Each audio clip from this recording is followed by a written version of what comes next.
పరిశుద్ధ గ్రంథంలో నుంచి లూకా సువార్త 13వ అధ్యాయము. లూకా సువార్త 13వ అధ్యాయము 6వ వచనం నుంచి మనము ధ్యానించలేం. మరియు ఆయన వారితో ఈ ఉపమానము చెప్పెను. ఒక మనుషుని ద్రాక్ష తోటలో అంజూరపు చెట్టు ఒకటి నాటబడి ఉండెను. అతడు దాని పండ్లు వెదక వచ్చినప్పుడు ఏమీ దొరకలేదు గనక అతడు, ఇదిగో 3 ఏండ్ల నుండి నేను ఈ అంజూరపు చెట్టు పండ్లను వెదకవచ్చుచున్నాను, కానీ ఏమీ దొరకలేదు. దీనిని నరికివేయుము, దీని వలన ఈ భూమి ఏల వ్యర్థమైపోవలనని ద్రాక్ష తోట మాలితో చెప్పెను. అయితే వాడు, అయ్యా, నేను దాని చుట్టూ త్రవ్వి ఎరువు వేయు మట్టుకు ఈ సంవత్సరం కూడా ఉండనిము. అది ఫలించినా సరే, లేని ఎడల నరికించి వేయమని అతనితో చెప్పెను. లూకా సువార్త 13వ అధ్యాయం 6వ వచనములో ఇక్కడ 4 విషయాలు మనం చూస్తూ ఉన్నాం. యేసు ప్రభువు ఎప్పుడు కూడా ఆయన ఒక విషయాన్ని బోధించాలంటే ఉపమానం లేకుండా ఎప్పుడు ఏది బోధించలేదు. ఆయన ఉపమాన రీతిగా వారితో ఈ మాట చెప్తున్నాడు. ఏమనంటే, ఒక మనుషునికి ద్రాక్ష తోట ఉంది. ఆ ద్రాక్ష తోటలో ఒక అంజూరపు చెట్టు ఒకటి నాటబడి ఉంది. అతడు దాన్ని వెదక వచ్చినప్పుడు ఏమీ దొరకలేదు. ఎవరు వెదక వచ్చారు? యజమానుడు వెదక వచ్చాడు. ఏం వెదక వచ్చాడు?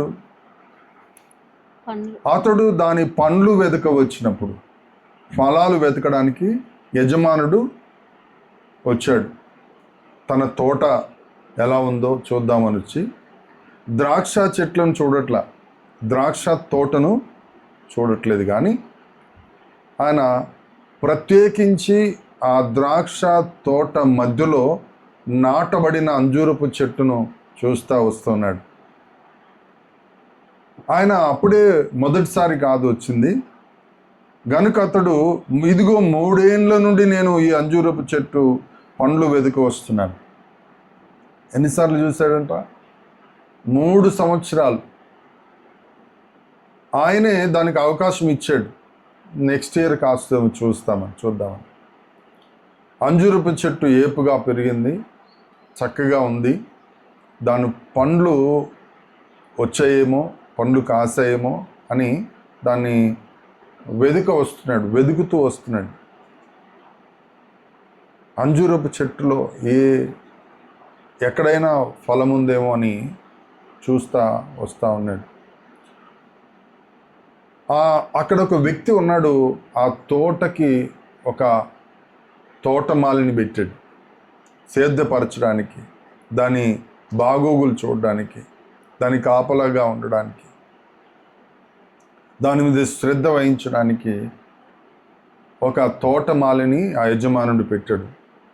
ఆ తోటకి తోటమాలి ఉన్నాడు. అతనితో అంటున్నాడు ఏమనంటే, ఇదిగో నేను దాని పండ్లు వెదక వచ్చినప్పుడు ఏమీ నాకు దొరకలేదు. 3 ఏండ్ల నుంచి నేను ఈ అంజూరపు చెట్ల పండ్లను వెతుకు వస్తున్నాను, కానీ ఏమీ నాకు దొరకలేదు. దానిని నరికివేయి, దీనివలన ఈ భూమి ఎలా వ్యర్థమైపోవాలనని ద్రాక్ష తోటమాలితో చెప్పాడు. ఇంకా ఆయనకి విసిగేసింది. ఎందుకు వ్యర్థంగా ఈ భూమి వ్యర్థమైపోవాలి? ఆ ద్రాక్ష తోట మధ్యలో స్పెషల్గా ఒక అంజూరపు చెట్టును నాటించాడు. దాన్ని వెతుకు వస్తున్నాడు, కానీ దాంట్లో ఫలం ఏది దొరకలేదు, ఫలించలేదు. కాబట్టి నువ్వు దాన్ని నరికివేసేయి అని తోటమాలితో చెప్తున్నాడు. ఇక్కడ తోటమాలి వెంటనే మాట్లాడుతున్నాడు. ఏమనంటే, అయ్యా, నేను దాన్ని తవ్వి ఎరువు వేయు మట్టుకు ఈ సంవత్సరం కూడా ఉండమి. ఆగండి, కొంచెం ఓపిక పట్టండి అయ్యా, కొంచెం ఓపిక పట్టండి. యజమానితో మాట్లాడుతున్నాడు తోటమాలి. ఈ సంవత్సరం కూడా ఒక అవకాశం ఇవ్వండి, నేను దాని చుట్టూ త్రవ్వి నేను ఎరువు వేస్తాను, అది చక్కగా ఫలించినా సరే, లేని ఎడల నీ ఇష్టమయ్యా నరికించేయి అని చెప్పాడు. అని చెప్పినట్టుగా అలా చెప్పాడని యేసయ్య వారితో చెప్తున్నాడు. ఎవరితో? తన శిష్యులతో, తన చుట్టూ ఉన్న వారితో చెప్తున్నాడు. ఇదిగో ఒక మనుషునికి ద్రాక్ష తోట ఉండని. ఒక మనుషునికి అనగా యజమానికి, ఆ యజమానికి ద్రాక్ష తోట ఉంది. ఈ ద్రాక్ష తోట మధ్యలో ఒక అంజూరపు చెట్టు, ఒక స్పెషల్ చెట్టును నేను నాటించాను, స్పెషల్గా ఉండాలని. ఎందుకు అనంటే అంజూరపు చెట్టు యొక్క ప్రత్యేకత ఏంటి? అంజూరపు చెట్టు యొక్క విశేషం ఏంటి? అంజూరపు చెట్టు వల్ల లాభం ఏంటి? ద్రాక్ష తోటలో ప్రత్యేకంగా నాటించడానికి దీని యొక్క ఆంతర్యం, దీని యొక్క ఉద్దేశము యజమానికి ఉంది. దీని యొక్క ప్రత్యేకమైన ఉద్దేశం, దాని యొక్క విశేషత యజమానికి తెలుసు. అంజూరపు చెట్టును గురించి మాట్లాడుతున్నాడు, ద్రాక్ష తోటను గురించి మాట్లాడటం లేదు. దేవుడు మనల్ని ఫలించే వారిగా ఉండునట్లుగా దేవుడు మనల్ని చేశాడు. ఆదికాండం 1వ అధ్యాయం, మనం మొదటి 2-3 అధ్యాయాలు మనం చూసినట్లయితే, ఆదామును హవ్వను సృష్టించి మీరు ఫలించి విస్తరించి వృద్ధి పొందండి అన్నాడు. దేవుడు ఫలించడానికే దేవుడు సృజించాడు, నియమించాడు. మనలో ఫలం ఉండాలని దేవుడు కోరుతున్నాడు. ఫలము లేని దాన్ని నరికించేయమంటున్నాడు. ఫలము లేకపోతే అది పనికిరానిది, వ్యర్థము, దానివల్ల ఉపయోగం లేదు. ఎందుకు ఆ నేల వ్యర్థమైపోవాలి? ఎందుకు ఆ యొక్క ప్రత్యేకత ఎందుకు దానికి? ఇంకా నేనేమో దాన్ని చక్కగా నాటాను, నా యొక్క ఉద్దేశము వేరు, దాని మీద ఆశ పెట్టుకున్నాను, అది ఫలించాలని, అది వృద్ధి పొందాలని, అది విస్తరించాలని నేను నాటించానే. ఈ అంజూరపు చెట్టును గురించి కొంచెం నిశ్చితంగా వివరంగా మనం ధ్యానించుదాం. యెషయా గ్రంథంలోనికి మనం వెళ్దాం. యెషయా గ్రంథము 5వ అధ్యాయము మొదటి 7 వచనాలు చదువుదాం. నా ప్రియుని గూర్చి పాడెదను వినుడి, అతని ద్రాక్ష తోటను బట్టి నాకిష్టమైన వానిని గూర్చి పాడెదను వినుడి. సత్వ భూమి గల కొండ మీద నా ప్రియునికొక ద్రాక్ష తోట ఉండెను. ఆయన దానిని బాగుగా త్రవ్వి రాళ్లతో ఏరి అందులో శ్రేష్టమైన ద్రాక్ష తీగలను నాటించెను. వాటి మధ్యన బురుజులు ఒకటి వేయించి ద్రాక్ష తొట్టిని తొలపించెను. ద్రాక్ష పండ్లు ఫలింపవలెనని ఎదురు చూచుచుండెను గాని అది కారు ద్రాక్షలు కాచెను. కావున యెరూషలేము నివాసులారా, యూదా వారులారా, నా ద్రాక్ష తోట విషయమై నాకు న్యాయము తీర్చవలెనని మిమ్మును వేడుకొనుచున్నాను. నేను నా ద్రాక్ష తోటను చేసిన దానికంటే మరి ఏమి దానికి చేయగలను?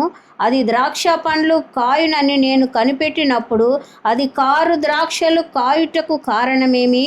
ఆలోచించుడి. నేను నా ద్రాక్ష తోటకు చేయబోవు కార్యమును మీకు తెలియజెప్పెదను. ఇశ్రాయేలు వంశము సైన్యములకు అధిపతియగు యెహోవా ద్రాక్ష తోట, యూదా మనుషులు ఆయనకిష్టమైన వనము. ద్రాక్ష తోటను గురించి మాట్లాడుతున్నాడు ఇక్కడ.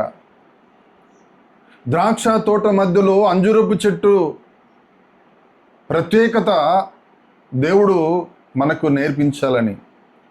అంజూరపు చెట్టు ఒకటి నేను నాటించాను. ఆ అంజూరము చెట్టు ఈ ద్రాక్ష తోటకు అవసరం. ఎలాగ అవసరం? ఈ ద్రాక్ష తోట అంటే ఏంటో ఇక్కడ చెప్తున్నాడు. ఇశ్రాయేలు వంశము సైన్యములకు అధిపతియగు యెహోవా ద్రాక్ష తోట, యూదా మనుషులు ఆయనకి ఇష్టమైన వనం. ఈ ద్రాక్ష తోట అంటే ఇశ్రాయేలు వంశముల గురించి మాట్లాడుతున్నాడు. ఇదే ద్రాక్ష తోటను గురించి మాట్లాడుతూ పాత నిబంధన గ్రంథములో ఇశ్రాయేలుల గురించి మాట్లాడుతున్నాడు. క్రొత్త నిబంధనలో యోహాను సువార్త 15వ అధ్యాయం 1వ వచనం చదువుదాం. నేను నిజమైన ద్రాక్షావళిని, నా తండ్రి వ్యవసాయకుడు. ఆ. నాలో ఫలింపని ప్రతి తీగెను ఆయన తీసి పారవేయును. ఫలించు ప్రతి తీగను మరి ఎక్కువగా ఫలింపవలెనని దానిలోని పనికిరాని తీగలను తీసివేయును. నేను మీతో చెప్పిన మాటలన్నిటిని బట్టి మీరిప్పుడు పవిత్రులై ఉన్నారు. ద్రాక్షావల్లి నేనే అంటున్నాడు. ద్రాక్షావల్లిని నేనే, ద్రాక్ష తీగలు మీరు. ఫలించని తీగలు, ఫలించే తీగలు, ఫలించే తీగలు, ఫలించని తీగలు. ఫలించని ఈ చెట్టును నరికి వేయమంటున్నాడు. ఫలించని తీగలను తీసి పారవేయమంటున్నాడు. ఫలించే తీగలుగా ఉండాలని దేవుడు నియమించాడు. నేనే ద్రాక్షావళిని, మంచి ద్రాక్షావళిని. నాలో మీరు ఫలించాలని నేను ఆశపడ్డాను, ఎదురు చూశాను. కానీ సత్వ భూమి గల కొండ మీద నా ప్రియునికి ఒక ద్రాక్ష తోట ఉండెను. దానిని బాగుగా త్రవ్వి రాళ్లను ఏరి అందులో శ్రేష్టమైన తీగలను నాటించెను. దాని మధ్యను బురుజు ఒకటి వేయించి ద్రాక్ష తొట్టిని తొలిపించెను.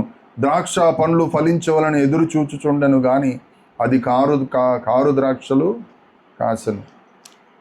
ఆయనకి ఎక్స్పెక్టేషన్స్ ఉన్నాయి. కొత్త నిబంధన గ్రంథములో ద్రాక్ష తోట అనగా సంఘములో ఫలించే తీగలుగా ఉండాలని దేవుడు ఎక్స్పెక్ట్ చేస్తూ ఉన్నాడు. ఫలాలను ఎక్స్పెక్ట్ చేస్తున్నాడు. అయితే ఆయన ద్రాక్ష పండ్లు ఫలించాలని ఎదురు చూస్తున్నాడు, కానీ అది కారు ద్రాక్షలు కాసెను. కావున యెరూషలేము నివాసులారా, యూదావారులారా, నా ద్రాక్ష తోట విషయము నాకు న్యాయము తీర్చవలనని మిమ్మును వేడుకొంచున్నాను. నా ద్రాక్ష తోట గురించి నాకు న్యాయం తీర్చింది. నా ద్రాక్ష తోట, నేను నా ద్రాక్ష తోటకు చేసిన దానికంటే మరేమి దానికి చేయగలను? నేను దాన్ని బాగుగా త్రవ్వి రాళ్ళను ఏరి శ్రేష్టమైన తీగలు నాటించాలని నేను నాటించాను. చక్కగా నాటించాను. శ్రేష్టమైన తీగలు నేను నాటాను. నేను కారు ద్రాక్ష పళ్ళ తీగలు నేను నాటించలేదు. శ్రేష్టమైన తీగలను నేను నాటించాను, కానీ అవి కారు ద్రాక్షలు కాసాయి. నేను అది మేసివేయబడినట్లు నేను దాన్ని కంచె కొట్టి వేసేదను. అది త్రొక్కబడినట్టు దాని గోడను పడగొట్టి దాన్ని పాడు చేశాను. ఎందుకు దేవుడి నిర్ణయం తీసుకుంటున్నాడంటే, కారు ద్రాక్షలు కాస్తుంది. నేను శ్రేష్టమైన దానిగా నేను నాటాను. శ్రేష్టమైన వారిగా సంఘములో నిన్ను నాటాను. శ్రేష్టమైనటువంటి ఫలాలు నీలో ఫలించాలని నేను ఆశపడ్డాను, ఎక్స్పెక్ట్ చేశాను. కానీ కారు ద్రాక్షలు కాయడానికి కారణం ఏంటి? దాని ఫలము, వేరును బట్టి దాని ఫలము తెలుస్తుంది. వేరు చెడినదైతే ఫలము చెడిపోతుంది. నేను నాటింది శ్రేష్టమైనవే, కానీ కారు ద్రాక్షలు కాస్తున్నాయి. దేవుడు ఫలించాలని ఏదేను తోటలో వారిని ఉంచితే వారు దేవుని మాటకు అవిధేయత, మొదటిది ఏంటి? దేవుని మాటకు విధేయులు అవ్వాల. అవిధేయతను బట్టి వారు దేవుని మాటను మీరి చేయవద్దు అన్న పని, ఆ ఆజ్ఞను, ఆ మాటను మీరి వారు చేశారు. కాబట్టి వారు దేవుడిచ్చినటువంటి మహిమ కోల్పోయారు. దేవుని యొక్క మహిమలో, నిత్య మహిమలో ఉండవలసిన వారు మహిమను కోల్పోయారు. మహిమ శరీరమును కోల్పోయారు, మహిమ వస్త్రములను కోల్పోయారు. నిత్యత్వములో ఉండవలసిన వారు ఆ నిత్యత్వమును కోల్పోయారు. కారణమేంటి? నేను వారిని నిత్య మహిమలో నేను వారిని ఉంచాను. నిత్యత్వములో ఉండాలని నేను ఆశపడ్డాను. కానీ కారు ద్రాక్షలు కాయడానికి, పాడైపోవడానికి,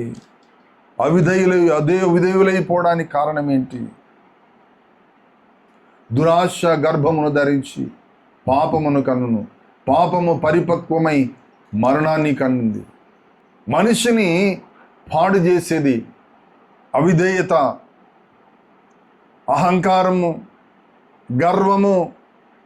ఈ పనికిరాని తీగలు అంటున్నాడే, పనికిరాని తీగలు ఇవే. ఈ పనికిరాని తీగలు ఉంటే ఆ ద్రాక్ష చెట్టు ఫలించదు. వారు ఎప్పుడైతే దేవుని మాటను మీరి, వారు ఎప్పుడైతే దిగంబరులమని తెలుసుకున్నారో, మహిమను కోల్పోయారో, మహిమ వస్త్రాలను కోల్పోయారో, అక్కడ వారు అంజూరపు చెట్టు యొక్క ఆకులను కుట్టి పచ్చడములను చేసుకొని తమ దిగంబరమును కనబడకుండా తమ దిశములను కప్పుకున్నట్లుగా మనం చూస్తున్నాము. ఈ యొక్క అంజూరపు చెట్టుకు ఉన్న గుణం ఏంటంటే, దాని యొక్క శైలి ఏంటంటే, అంజూరపు చెట్టుకు విస్తారం వెడల్పైన ఆకులు ఉంటాయి. ఆ ఆకులతో ఆదాము అవ్వలు తమ దిశములను కప్పుకున్నారు కనబడకుండా. సంఘములో నిన్ను ప్రత్యేకించి నాటింది అందరి దిశములను కనబడేట్టుగా, విషయాలను ఎత్తి చూపేట్టుగా, వారి బలహీనతలను ఎత్తి చూపేట్టుగా ఉండడానికి కాదు, అవి కప్పడానికి. అంజూరపు చెట్టుకు ఉన్నటువంటి గుణము కప్పేటువంటి.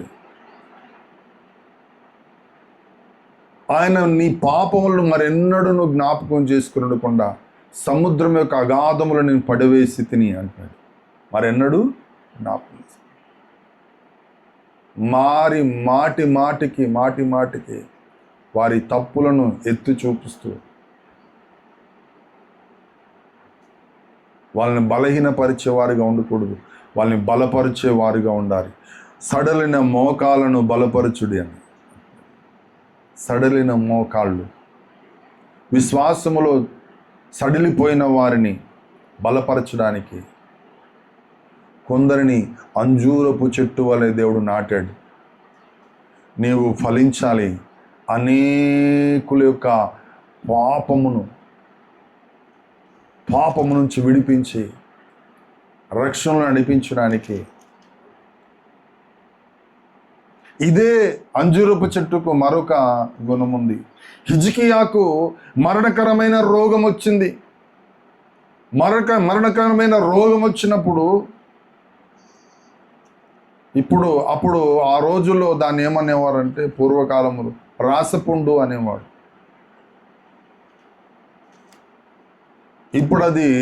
ఇప్పుడు గుర్తించబడింది క్యాన్సర్ రోగం. ఏం చేస్తుంది? మాంసమును భక్షిస్తూ ఉంటుంది. లోపల అది పెరుగుతూ క్యాన్సర్ సెల్స్ స్ప్రెడ్ అవుతూ ప్రతి ఆర్గాన్ని తినివేస్తూ ఉంటుంది. క్యాన్సర్ సెల్స్, పురుగులు, బ్యాక్టీరియా విస్తరిస్తూ ఉంటుంది. అయితే దేవుడు ఏం చెప్పాడంటే, ప్రవక్తకి చెప్తున్నాడు, అంజూరపు పండ్ల యొక్క ముద్దను ఆ హిజ్కియా కలిగినటువంటి మరణకరమైనటువంటి రోగపు పుండు మీద ఆ అంజూరపు పండ్ల ముద్ద నుంచు. ఆ ముద్ద ఏం చేసింది? రక్తశుద్ధి చేసింది. ఏం చేసింది? రక్తశుద్ధిని చేసింది. ఆ పుండు వల్ల కలిగినటువంటి రోగ క్రిములను చంపివేసింది. రక్తశుద్ధిని చేసింది అంజూరపు పండ్ల ముద్ద. దేవుడే దాన్ని ప్రత్యేకించి దాని పండ్ల యొక్క శ్రేష్టతను తెలియజేస్తున్నాడు. అంజూరపు పండ్ల యొక్క ముద్దకి, అంజూరపు యొక్క పండ్ల శ్రేష్టత ఏంటి అని అంటే రోగమును బాగు చేస్తుంది. హల్లెలూయా. ఎవడైనాను మీలో రోగి అయి ఉన్నాడా? సంఘపు పెద్దలను పిలిపించవలను. వారు ఆ రోగికి నూనె రాచి ప్రార్థన చేసినప్పుడు వారు బాగుపడతారు. అంజూరపు చెట్టు ఫలించాలి. ఫలిస్తే అది ద్రాక్ష తోటలో ద్రాక్ష తీగలు, పాడైపోయిన అనుభవాలు, రోగములు, వ్యాధులు, విశ్వాసములో తొలగిపోయిన వారు, పడిపోయినటువంటి వారిని బలపరచడానికి, రక్త శుద్ధి చేయడానికి, శుద్ధులుగా చేయడానికి ఈ అంజూరపు ఫలాలు ఉపయోగించబడతాయి. హల్లెలూయా. నిన్ను అంజూరపు చెట్టుగా దేవుడు నాటాడు. సంఘములో ఈ ప్రత్యేకమైనటువంటి విషయాన్ని జ్ఞాపకం చేస్తున్నాడు దేవుడు. సంఘములో నిన్ను నాటింది ప్రత్యేకంగా అంజూరపు చెట్టుగా ఎందుకు నాటాడంటే ద్రాక్ష తీగలు, ఫలించే ద్రాక్ష తీగలుగా ఉండాలంటే. పనికి రాని తీగలు ఉంటున్నాయి, అవి తీసి పారవేయబడాల. తీసి పారవేయబడేటువంటి అనుభవంలో నువ్వు వెళ్లకుండా ఉండాలంటే అంజూరపు చెట్టు అవసరం, ప్రాముఖ్యత అది, దాని అవసరత.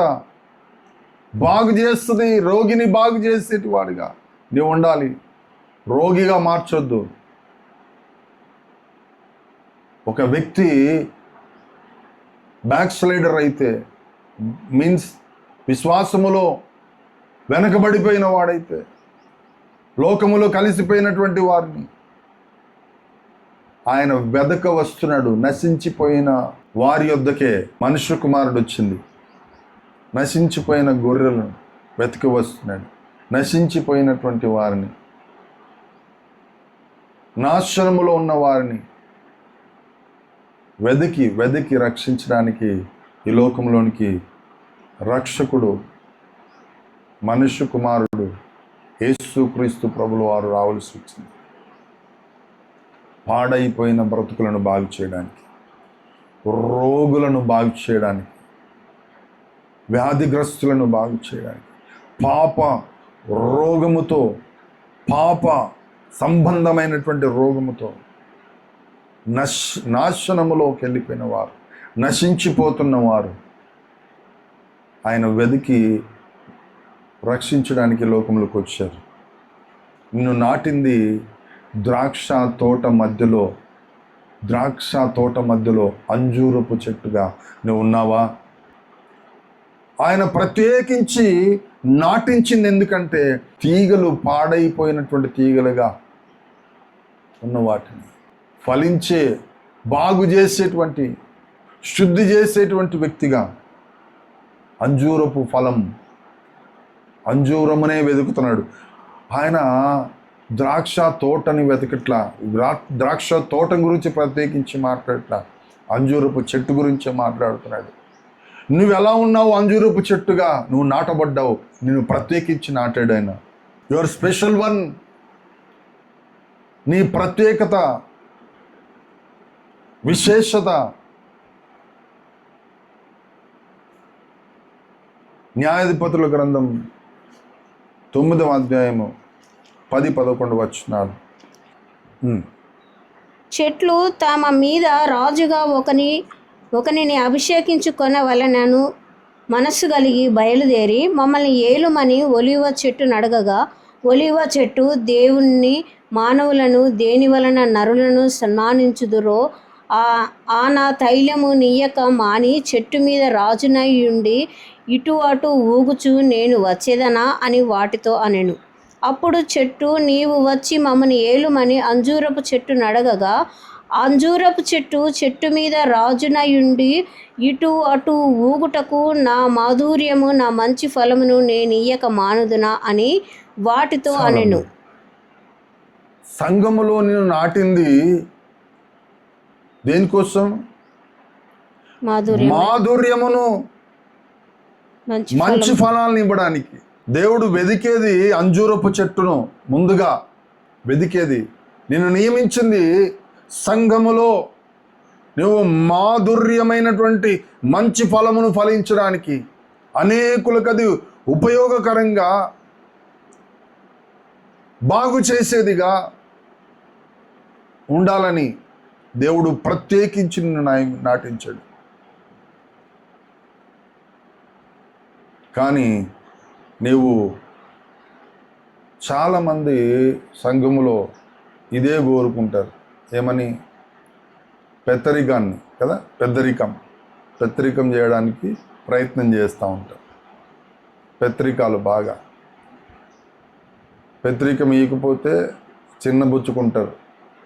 పేరు చెప్పకపోతే వారు చేసిన పని, ఎవరు చేశాడు? దేవుని పని చేసింది. దేవుని పని చేస్తే అందరిలో మైకులో పెట్టి నీ పేరు చెప్పాలా?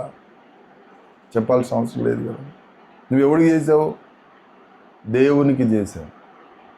నువ్వు చేసే పని దేనికి? దేవుని మహిమ కొరకు, దేవుని కొరకు. నీవు దీవించబడాలనే కదా, నీవు బాగుపడాలనే కదా. మళ్ళీ నీకు పెత్తనం ఏంటి? పేరేంటి? నా పేరు చెప్పలేదు అని అనుకోవడం కాదు. ఇక్కడ చెట్లు అంటున్నాయంట. చెట్లు ఏమనుకుంటున్నాయి? చెట్లు తమ మీద రాజును ఒకని అభిషేకించుకొనవలనని మనస్సు కలిగి బయలుదేరి మమ్మును ఏలుమని ఒలీవల చెట్టు నడగగా, ఒలీవ చెట్టు అంటుంది, చెట్లన్నీ కలిసి మన మీద ఒక రాజును పెట్టుకుందాం, మన మీద ఒక ఏలిక ఒకటి ఉండాలా, మనం అటు ఇటు వెళ్ళొద్దు, ఎవరు అందరు మాట నడవద్దు, అందరూ తలా ఒక రకంగా మాట్లాడుతున్నారు, ఒకడు ఉండాలి మనకి అనుకొని ఒకరిని అభిషేకించి రాజుగా పెట్టుకుందామని చెట్లన్నీ అనుకున్నాయట. అనుకొని బయలుదేరి వెళ్ళి ఆ శ్రేష్టమైన ఏంటి? ఒలివ చెట్టు ఉంది, అబ్బా, ఆ తర్వాత అంజూరపు చెట్టు, ఆ తర్వాత ద్రాక్ష, మన మీద ఉండవలసినంటే ఒక శ్రేష్టమైనటువంటి వ్యక్తులు ఉండాలా అనుకొని వెళ్ళి ఆ ఒలివ చెట్టు దగ్గరికి వెళ్ళి అడుగుతానంట. మా మీద ఏలుమని, మమ్మల్ని ఏలుబడి చేయమని ఒలివ చెట్టును అడగగా, ఒలివ చెట్టు అంటుంది ఏమనంటే, దేవునిని మానవులను దేని వలన నరులు సన్మానించుదురో ఆ నా తైలమును ఇయ్యక మాని చెట్ల మీద రాజుగా ఉండి ఇటు ఊగుటకు నేను రావాలా? నేను రానుకోండి. ఒలివ చెట్టు చెప్తుంది. ఒలివ చెట్టుకున్న గుణము, ఒలివ చెట్టుకున్నటువంటి మనస్సు, బుద్ధి మనలో రావాలందరికీ. ఇటు అటు తిరుగుదన, ఇటు అటు తిరిగేదేంటి? ఒకానొక సమయము తటస్థించను. దేవదూతలందరూ యెహోవా సన్నిధిని కనబడేటువంటి దినం తటస్థించినప్పుడు వాళ్ళతో పాటు సాతాను కూడా పోయినట్ట. లూసిఫర్ దేవుని సన్నిధి చూసి, ఏ Lucifer, where are you coming from? నువ్వు ఎక్కడి నుంచి వచ్చావు అడిగితే, నేను భూమి మీద అటు ఇటు అటు ఇటు తిరిగేది ఎవరు? సైతాన్ గాడే. అటు ఇటు తిరగాల నేను, అటు ఇటు ఊగడం నేను ఊగాల? దేవునికి నరులకు చాలా శ్రేష్టమైన దాన్ని ఇచ్చేటువంటి ఫలము ఆ ఫలము నేను ఫలించకుండా, నరులు సన్మానించదగేటువంటి ఫలం, దేవుడు సన్మానించేదగేటువంటి ఫలం, ఆ ఫలాలను ఇవ్వకుండా మీ మీద నేను నాయకత్వం చేసి పెత్తరికం చేయడానికి నేను అటు ఇటు ఊగడానికి నేను నాయకత్వం చేయాలా? నేను ఉండను. వాళ్ళు ఎక్కడికి వెళ్తున్నారు మళ్ళీ ఆ చెట్లు? అప్పుడు చెట్లు నీవు వచ్చి మమ్మల్ని ఏలుమని అంజూరపు చెట్టును అడగగా అంజూరపు చెట్టు అంటుంది, చెట్ల మీద రాజునై ఉండి ఇటు అటు ఊగుటకు నా మాధుర్యమును నా మంచి ఫలమును నేను ఇయ్యక మానుదునా. ఇక్కడ కూడా అదే మాట్లాడటమ్మా. బుద్ధి, జ్ఞానము, తెలివి అంజూరపు చెట్టుకుంది. పేత్రికం చేయడానికి ముందుకొచ్చే చెట్టు ఏంటో తెలుసా? కిందికి ముండ్ల పొద పెత్తరికం చేసేది ముండ్ల పొదను వాళ్ళు అడుగుతున్నారు, మీరు నిజముగా నన్ను మీ మీద రాజుగా నియమించి గోరిని ఎడలా రండి నా నీడను ఆశ్రయించుడి, లేదా అగ్ని నాల నుండి బయలుదేరి లెబానోను దేవదారు చెట్లను కాల్చివేయునని మీతో చెప్తున్నా అని చెప్తుంది. ముందు ఏం చేసాయి? గుచ్చుకుంటాయి కదా, ఇతరుల్ని గుచ్చేది. నీ మీద నాయకత్వం ఉంటే గుచ్చే గుణం ఉన్నవాడే నాయకత్వం. పెత్తరిక స్వభావం ఉన్నవాళ్ళు ఇటు అటు తిరిగే సాతాను స్వభావం, ఇతరుల్ని పొడిచే స్వభావం, గుచ్చే స్వభావం. ఇవి ఉంటే ఆ ముండ్ల చెట్టుకి ఫలమేముండదు. అగ్ని రాజుకొని ఇతర చెట్లను కాల్చివేస్తాను. ఏ చెట్లని? లెబానోనును కాల్చివేస్తాను. ఏమంటుంది అది? లెబానోన్ని దేవదారు చెట్లను నేను కాల్చివేస్తాను. గచ్చ పొదలకున్న బలం అగ్ని రాజుకుంటుందంట. అగ్ని కలుగజేస్తుంది. అగ్ని రాజుకొని వేరే వాటిని కాల్చివేసే గుణం. ఆ ద్రాక్ష తోటకు కూడా ఎలాంటి గుణం ఉందంటే, దేవుని మానవులను సంతోషపెట్టు నా ద్రాక్షారసమును నేను ఇయ్యక మాని చెట్ల మీద రాజునై ఉండి ఇటు అటు ఊగొటకు నేను వచ్చేదనా. ఇటు అటు ఊగే స్వభావం నాలో వద్దు. ఇటు అటు ఊగే స్వభావం నీలో ఉందా? ఇటు అటు ఊగే స్వభావంతో వ్యతిరేకం చేసే మైండ్ ఉంటే ఇటు అటు ఊగే స్వభావం. వ్యతిరేకం ఏమంటుంది? వ్యతిరేకం బాగా. నేనేమన్నా తక్కువనా అనుకుంటున్నారు. అహరోను మిరియాం మోషేకి విరోధంగా లేచి నీకు మాత్రమే దేవుడిని కనబడుతుంది. దేవుడు నీతోనే మాత్రమే దేవుడు మాట్లాడతాడా? మాతో కూడా మాట్లాడతాడు. నేను ముఖాముఖిగా మాట్లాడే వ్యక్తి ఎవరంటే నేను మోషేతో మాట్లాడుతాను. దేవుడు మాట్లాడుతున్నాడు. ఎలా భయపడలేదు మీరు? సంఘములో నిన్ను నియమించింది ఫలించడానికి, మాధుర్యమును పంచే వ్యక్తిగా ఉండాలి. మంచి ఫలమును ఫలించే వ్యక్తిగా నిన్ను ఉండడానికి ద్రాక్ష తోట మధ్యలో దేవుడిని నియమించాడు. హల్లెలూయా. ద్రాక్ష తోట మధ్యలో. ఆ ద్రాక్ష తోట గురించి మాట్లాడుతూ యోహాను సువార్త 15వ అధ్యాయంలో మనం చదువుకున్నాం. నేను నిజమైన ద్రాక్షావల్లిని, నా తండ్రి వ్యవసాయకుడు.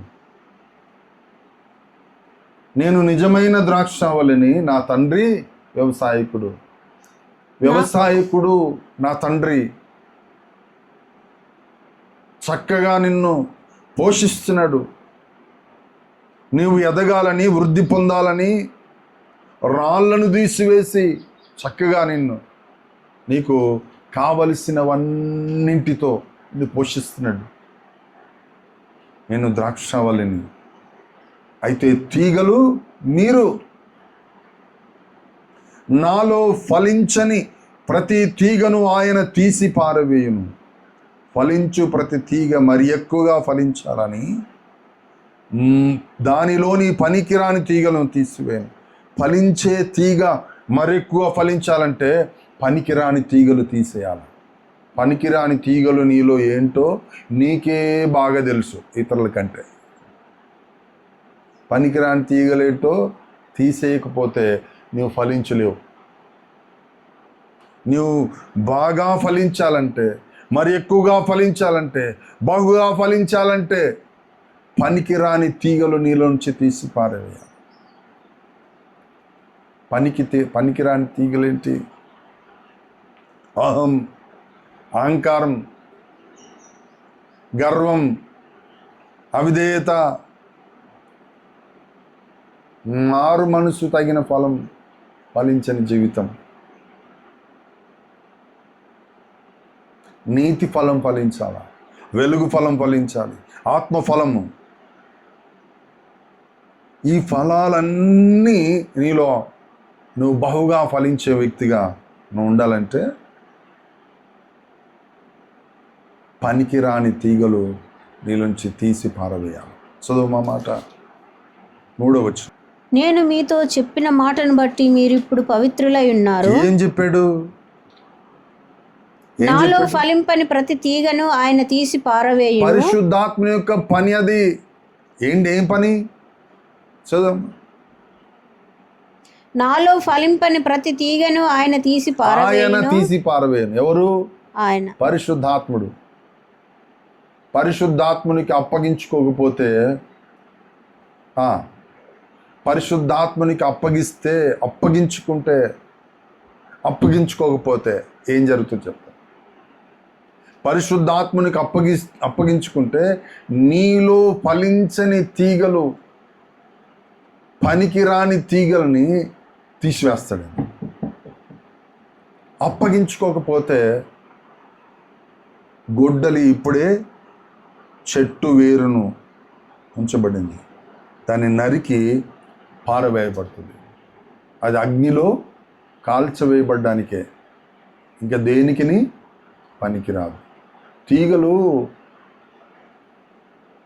కనీసం వంట చెరుకు కూడా పనిచేయవు, తెలుసా? అది ద్రాక్ష తీగలు, వాటితో వంట చేసుకుంటారా? దేనికి పనికి రావాయి.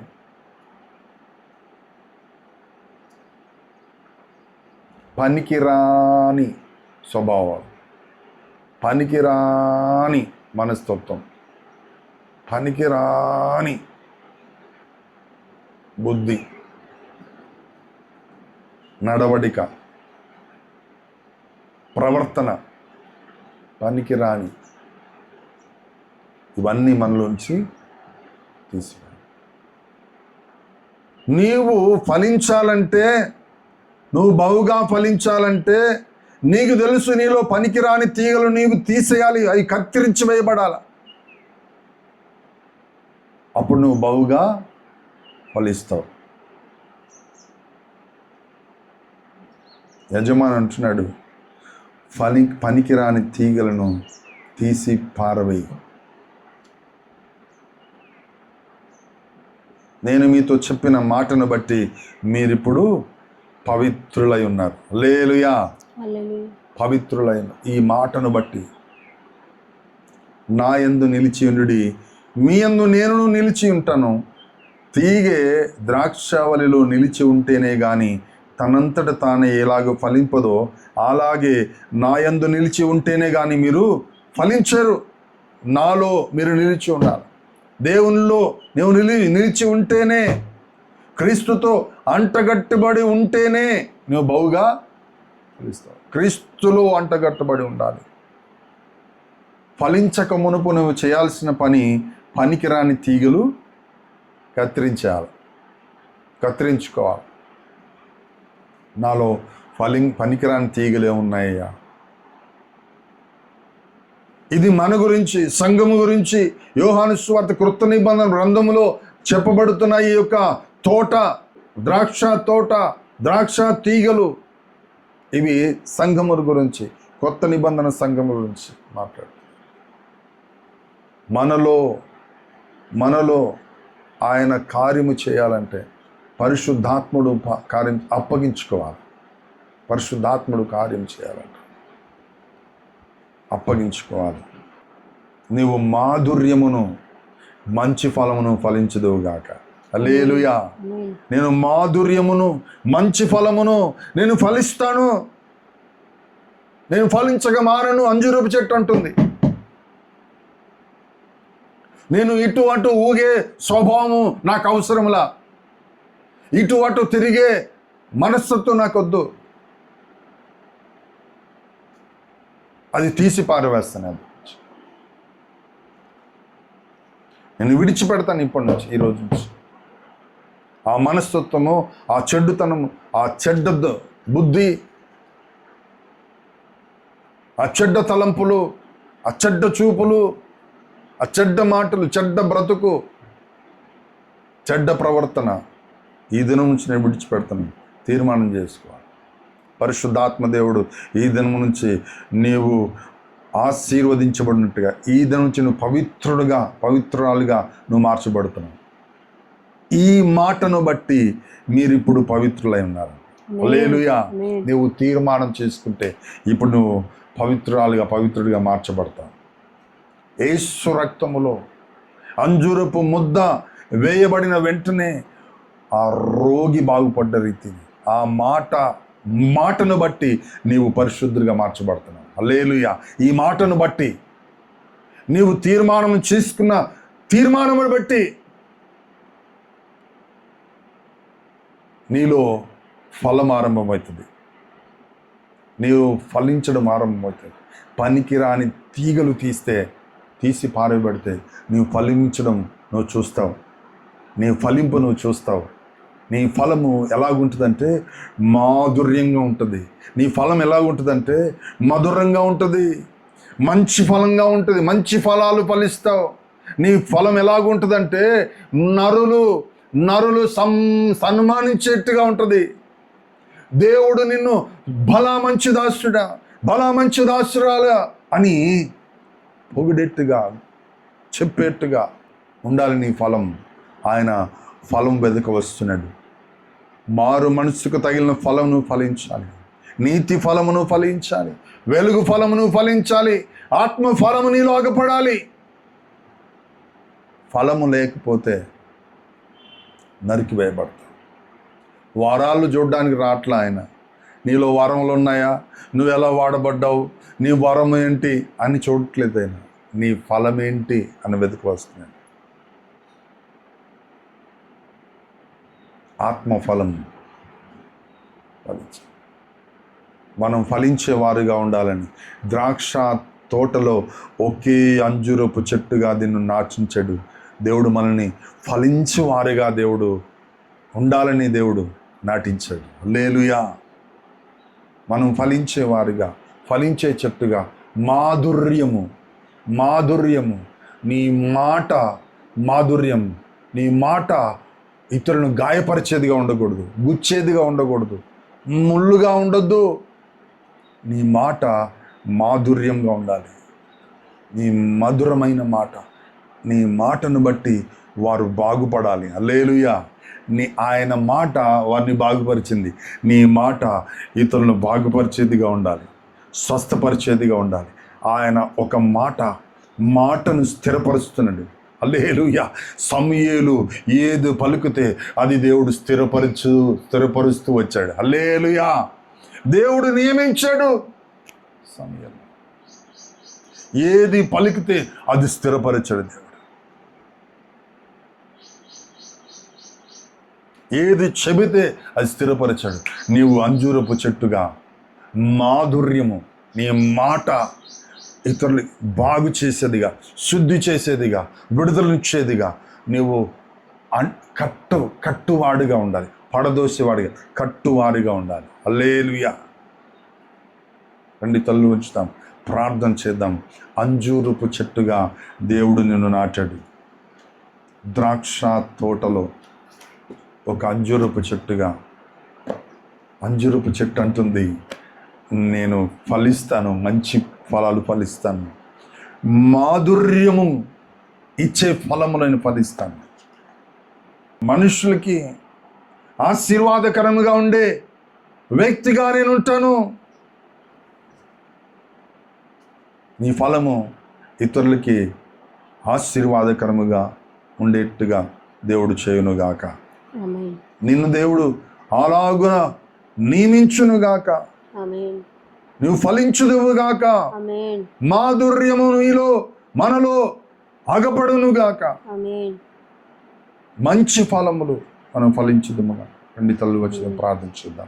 ప్రార్థన.